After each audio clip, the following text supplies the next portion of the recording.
Today we are going to take a look at the Mobile River system, which is right behind us. There's a grove of trees over here, so you can't really see the river itself. But this is what we're going to be talking about today. So if we want to take a look at this map, right, we're over here. Okay, here's Mobile Bay. Right, so this is what we cross, coming across that nice long bridge, and we're currently standing right over here.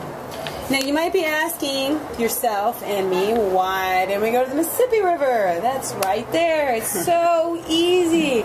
It is a very complex river system that we would need about 3 solid weeks to understand. The Mobile River is very, very simple, very textbook, very easy. So that way I'm not making your brain explode as if I would come over here today. So, when we look at this map, first of all, can anybody tell me, which hopefully some of my historical students can tell me, what kind of map this is? Any of you guys know? No. That's okay. I won't make too much fun of you if you don't get the right answer. Just a little bit. What's that? You say geo map. I don't know. Close. Geologic map. So you are very close. So a geologic map, okay, shows us all the different formations that are outcropping on the surface. So if we take a look, you see that the whole map is very highly colored, right? Each one of these colors, if we were to look down here, the key stands for a different age, right? It also has the symbols on there that tells us if it's a limestone, a siltstone, a sandstone, so on and so forth. So these maps are very useful if you're a geologist, right? I'm a paleontologist, I dig dinosaurs, right? So if I'm going to go, I'm not going to take my shovel out in my backyard and hope I find something, right? I'm going to look on these maps, find out where Cretaceous materials outcropping, go to that specific spot, right, and dig it up. So these maps are very, very useful. And plus, by looking what we see on the surface, we can also tell what's going on underneath the surface, which is also pretty fun stuff. So to understand a little bit more about this system we're looking at, okay, like I said, we're right here at Mobile Bay. Mobile Bay is considered an incised river valley. So if you were to look between Mobile Bay and the Mississippi River, you would see one major difference. Is there a delta at Mobile River? I would say no. No, there's no delta at all. If you look on the Mississippi River, right, which is highlighted by this pink unit here, this pink unit is all the material that's getting deposited every second of the day. So you can see, right, that the river builds out. Right? It's built out over time. That's actually what's built almost the whole state of Louisiana, right, is the river building out. Do we see any of that structure right here? No. No, you see how it's cut in? Okay, this is called incised. So this is actually a very unique setup that the Mobile River has, which is pretty interesting. And this is where we can start looking at this geologic map. I know it's going to be hard to see way back there, but we're currently standing on this dark orange unit that's right here. It's labeled TM. So if we were to look down here, okay, in our key, we would see that TM is a Miocene bed. Those of you in historical geology should know Miocene. Hopefully, fingers crossed, right? Those of you in physical geology, you're going to get to the geologic time in a couple of weeks. But Miocene is about 10 million years old. It's not that geologic time. That's not that old, right? Very, very recent. 10 to 20 million years old. This bed that we're standing on is a limestone. Okay, it's very tough, very durable. Now it's a sedimentary rock. It's still going to erode, right? It's exposed to the surface, but it's much more durable than some of the other sedimentary rocks. So everywhere we look around here, all the tops of these hills, the hill that we're standing on, those hills out here in the distance, if these trees were cut down, you'd see hills on the other side. It's all this very durable rock, okay, this TM bed. Now, what this TM bed does is what sets up for this situation that gives us the incised river valley.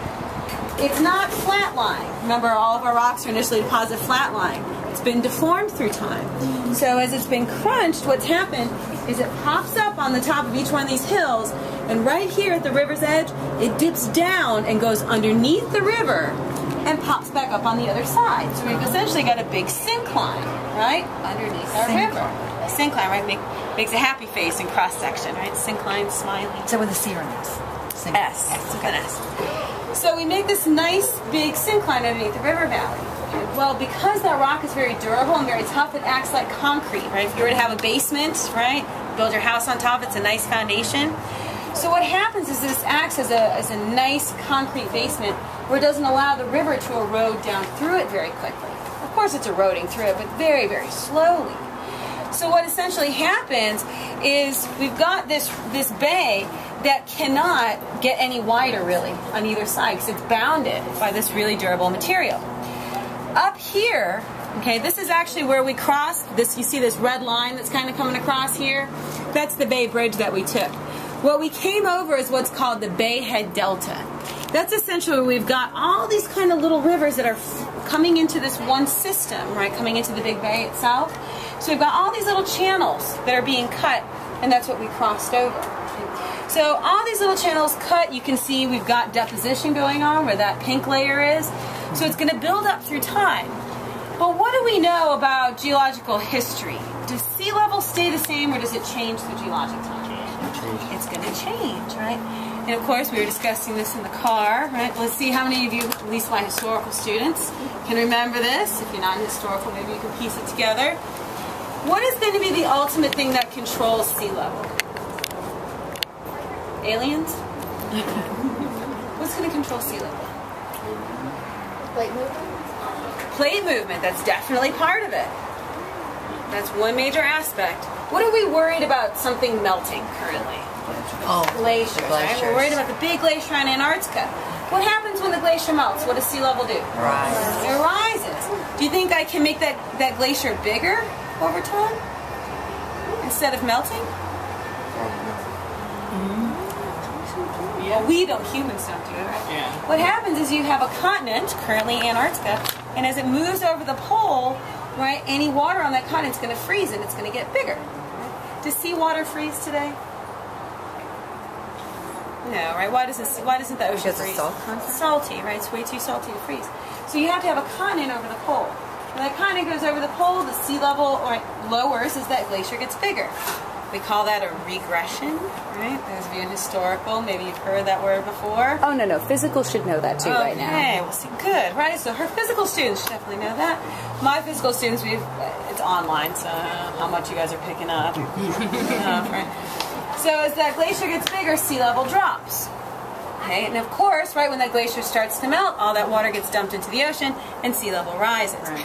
So as we're talking about this, right, this Bay Head Delta, this area right here is highly affected by the changes in sea level. Because look at the Mobile Bay is open to the Gulf of Mexico. Right. So if sea level was going to rise, it would encroach on this space. So what happens over time is as sea level changes, we get lots of deposition that can occur in the basin. And then as sea level rises, all that stuff gets flushed out. Right. And inside River Valley is just a giant toilet bowl of sediments. That's all it is. Fills up with sediments, sea level changes, it gets flushed right out to the Gulf of Mexico. Okay? It's just a nicer looking toilet, right? Sediment toilet. So, what we're going to do, okay, like I said, we're right over here. Okay, I'm going to bring up a couple more points and I'm going to show you some stuff on your maps here. But what we're going to do is we're essentially today, we're going to cross back over the bay, but we're not going to go on the big, we're not going to go on 10, we're going to go on the lower part so we're not stuck in traffic.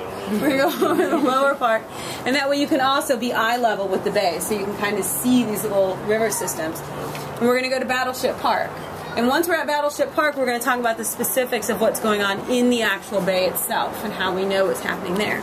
From there, we're going to go out to here, right? That's Dauphin Island, okay? And we're going to see how that island formed and why it's a part of this system and why it's located, okay, where it's located.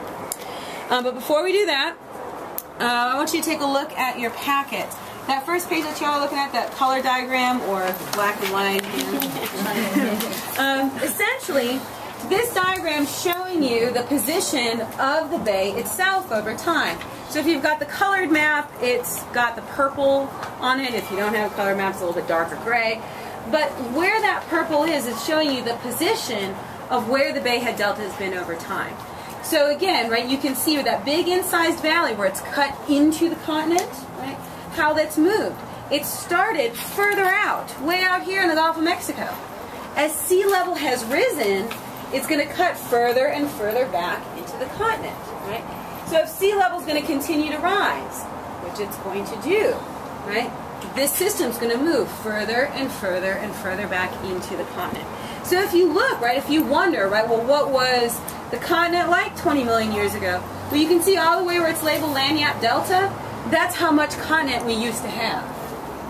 right? And again, over time, as the glacier melts and we're adding more water to the ocean, it's just cutting back into the continent. How much time? Is a good time? This is probably on the scale of the last 10,000 years or so. Ooh. That's our last glacial cycle, so probably about 10 to 30,000 years would be my guess. Which is pretty amazing because that's actually relatively quick for geologic time. That's pretty fast. The other thing I want you to do is flip a couple pages, and you're going to see where it has the drainage basin. There you go. Just to give you an idea, okay, of how big of an area the Mobile River drains. Because obviously, if we're going to be depositing sedimentary rock in the basin itself, right, in the delta, that stuff came from further upland, right? It got eroded out and it's gotten carried down here.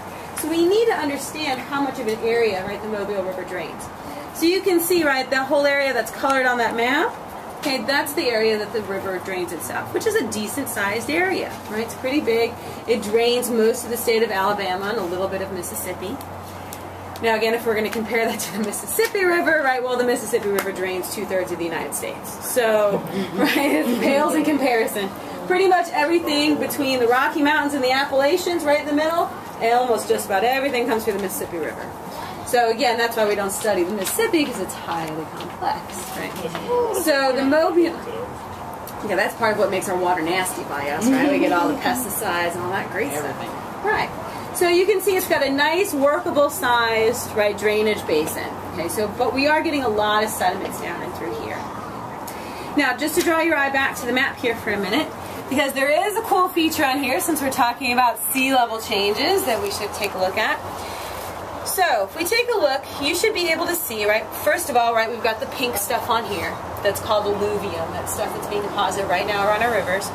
You should also notice that we seem to have these bands of color, right, can you all see that? That makes a smiley face there. And then we got this thing that looks kind of complex and crappy up here near Alabama, right, near Birmingham. Right here, okay, what we have, this is the base of the Appalachian Mountains.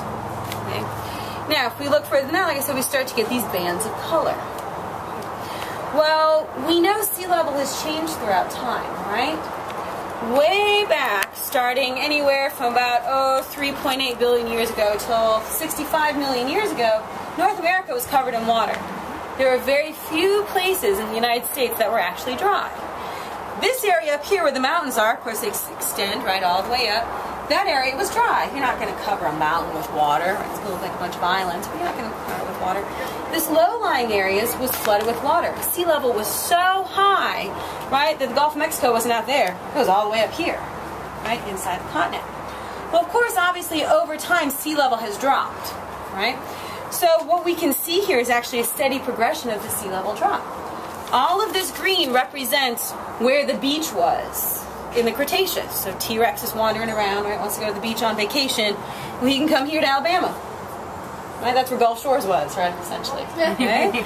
Right, so as sea level continues to drop, right, you can see, right, with every progression of the age, as it gets a little bit younger and younger and younger, right, sea level slowly moving back out to where it is today. Isn't that kind of neat? Yeah, kind of see it? Very neat. And of course, if this was to extend the whole map, you would see this green wrap all the way around the Appalachian Mountains, go all the way up close to Canada, and then be on the other side of the Rockies. So the whole middle part of the country, right, the whole Midwest, all covered in water. Which is why we have all those nice, durable, solid rocks on the continent, right? They have to be deposited in water. Cool stuff, huh? Very cool. I get excited, so you'll have to excuse me. Rocks are cool. Okay. Rocks rock. Right, rocks rock, exactly. Alright, so what we're going to do is we're going to get back in our cars and we're going to knock it on 10, but we're going to come right around, I think it's 9098. We're going to come right around where this brick wall is. And we're going to go across the Bayhead Delta. So I want you to watch as you're crossing the Bayhead Delta, okay, to actually take a look at those little systems. So what you're going to see is a little bit of marsh and then water. A little bit of marsh and then water, right? And that's the system that's going to be highly affected by sea level that we're going to talk about. So just take a look at that while you're driving. Okay, great. Sound good? Now we're going to go into Battleship Park. You're going to have to pay to park. I think it's like $2.50. It's not that much. We're going to park, and then we're going to meet at the front of the big ship that's there. Not going inside the ship, and not the literal front of the ship, but on the outside. And we're going to stand there and talk for a few minutes, and then you'll all be able to have lunch. Okay, Sound great. good? Yes. All right.